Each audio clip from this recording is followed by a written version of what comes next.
Allora, Di Girolamo, segretario Di Girolamo, pensioni di cittadinanza, che cosa cos'è? Cosa sono? Vediamo un po' anche lì subito, partiamo con la prima slide.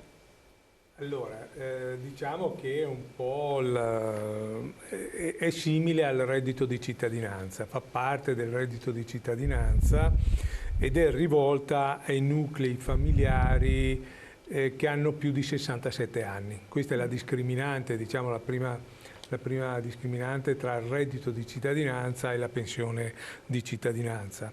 Dalla slide bisogna aggiungere una cosa, che in sede di conversione in legge si è aggiunto un altro dato, cioè che può esserci un componente o più componenti del nucleo familiare di età inferiore a 67 purché con gravi invalidità o non autosufficienti. Ecco, questa è la modifica, perché in un primo momento era rivolto esclusivamente alle persone con più di 67 anni. Poi è stata aggiunta questa cosa. Ecco, questo è il primo dato. Quindi se io ho 67 anni non chiedo il reddito di cittadinanza, ma chiedo la pensione di cittadinanza. Il beneficio economico è dato dalla somma di due componenti, che poi adesso vediamo nella slide successiva. È fatta da una prima parte che è quella di una vera e propria integrazione al reddito, quindi fino ad un massimo di 7.560 euro. Questo è il calcolo, come dire, la parte che va a sostegno del reddito.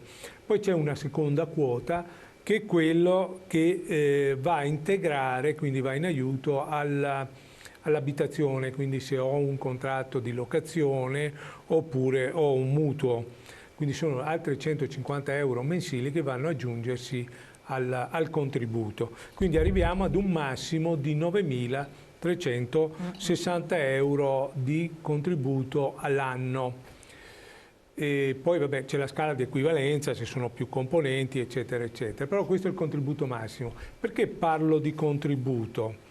Poi lo vedremo, insomma. Ecco, intanto vediamo i requisiti. Vediamo un po' i Cioè i requisiti. requisiti non bastano l'età, ma i requisiti sono Vediamo la slide successiva. Esatto.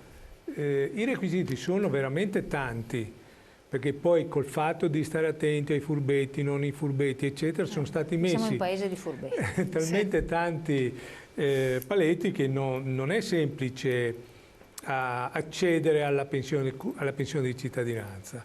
Infatti intanto devi avere un patrimonio immobiliare che non sia superiore ai 30.000 euro.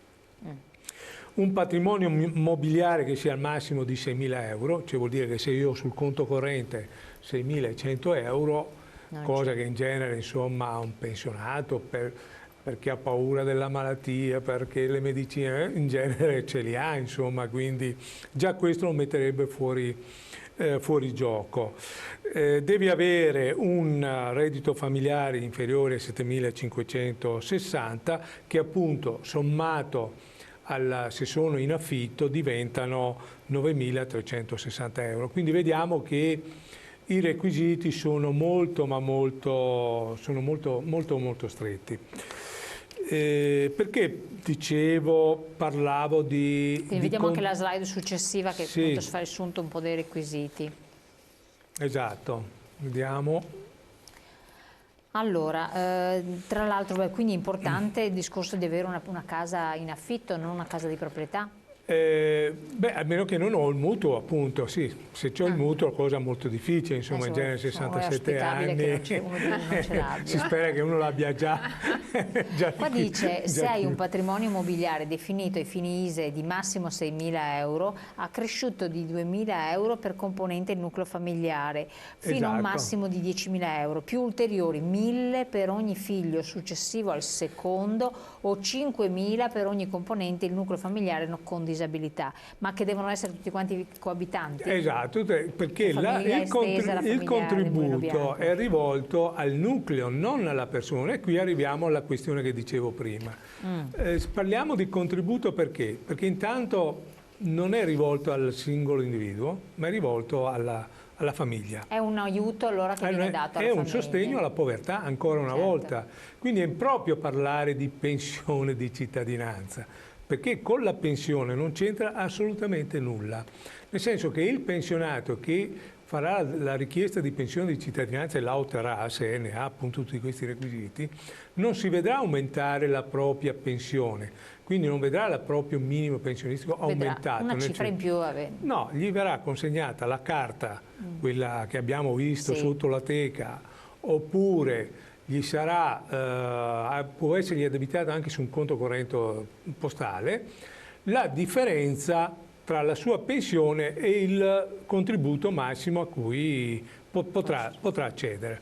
Quindi noi parliamo impropriamente di una pensione di cittadinanza e questo è il primo aspetto. Però rivolta ai pensionati, quindi forse è legata al fatto che devono essere pensionati. Esatto, qual è la differenza tra il reddito di cittadinanza e la pensione? È che mentre il reddito di cittadinanza devono fare la DID, la dichiarazione di disponibilità ad entrare nel mondo del lavoro, il pensionato non ha questo, quindi probabilmente per questo non ha questo aspetto. Per il resto, ripeto, non stiamo parlando di una pensione, non è una integrazione alla pensione, semplicemente un contributo che affiancherà la pensione minima. Facciamo rapidissimi un esempio, quindi vediamo la slide successiva, che siamo in chiusura. Perché diciamo che saranno pochissimi quelli che riusciranno a percepire questa pensione di cittadinanza?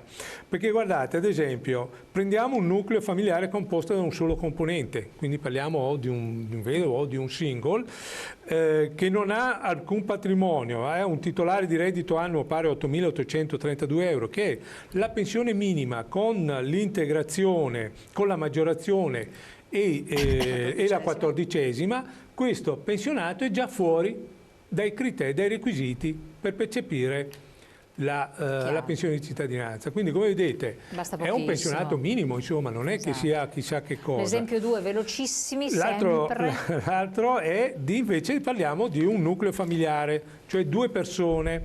Anche qui, 2 componenti senza alcun patrimonio, quindi con un reddito annuo che è pari a 12.243. Perché? Perché coniugi 67 e 68 anni, entrambi titolari di assegno sociale, che è quello già previsto dall'attuale regime, con un aumento di 12,90 euro al mensile che è previsto, sono già fuori anche loro dal beneficio. E quindi l'unica cosa che potranno percepire questi coniugi sarà evidentemente semmai un contributo per l'affitto, se hanno un affitto. Però come vedete sono veramente ridotte al minimo. Ecco, l'ultima cosa, per l'ultima slide, che siamo in chiusurissima, per quanto riguarda le domande pervenute abbiamo il Veneto con abbiamo il Veneto nel totale al 10 aprile con 27.248, ma non sono pensioni, sono domande reddito e pensioni. Se noi vediamo, abbiamo le domande per fasce d'età e sono circa il 13%, attenzione, le domande, non l'accoglimento, vero? No, non l'accoglimento, questo dobbiamo ancora vedere, tanto sono le domande. Sono le domande di pensione di cittadinanza, dovrebbero essere circa un 13%, quindi stiamo parlando di 3.500 in tutto il Veneto, 4.000 domande. Allora, siamo arrivati al termine, faremo un capitolo successivo sui commenti di queste cose quando ci sarà anche l'accoglimento. Intanto voi vi state preparando per... Allora, velocissimo, 2 cose. Allora, intanto il 9 maggio a Padova, il 9 maggio al Palageux faremo una grande iniziativa delle regioni del nord e poi il 1° giugno manifestazione proprio sulle rivalutazioni, su una riforma di pensione vera e tutto quello che appunto prevede un rilancio di questo paese. Benissimo, grazie Nabilato, grazie di Girolamo per essere qui con noi, grazie a voi di averci seguito, appuntamento naturalmente come sempre a domani, trovate tutta la puntata sul web come sempre.